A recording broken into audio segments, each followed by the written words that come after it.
3, 2, 1.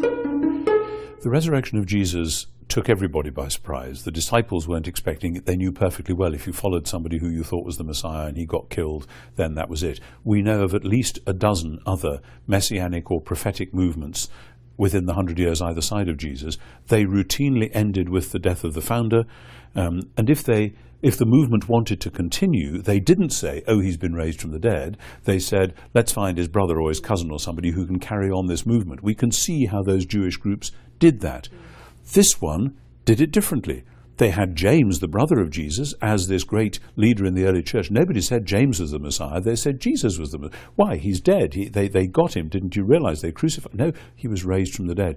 The only way you can explain why Christianity began and why it took the very precise shape it was is, let's say it cautiously, first, they really did believe he was bodily raised from the dead.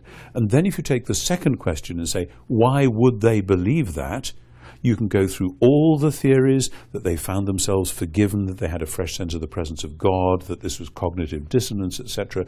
And you bring all those theories to the actual facts that we know on the ground from the first century. They just don't fit. The only way you can explain the rise of the early Christian belief that Jesus was raised is that there really was an empty tomb. They really did meet Jesus alive again in a transformed body, and the thing makes sense. Of course, when I wrote a big book on this, my philosophy tutor from Oxford, who was an atheist, read it, and he said, great book, you really make the argument. He said, I simply choose to believe that there must be some other explanation, even though I don't know what it was. I said, fine, that's as far as I can take you. I can't bully you into saying, therefore you must believe, because to do that requires a change of worldview.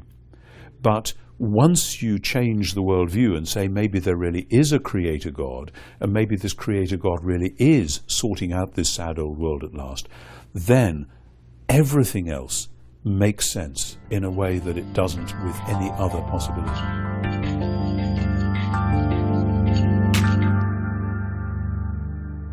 Oh, you've got to go home now. Okay, go ahead.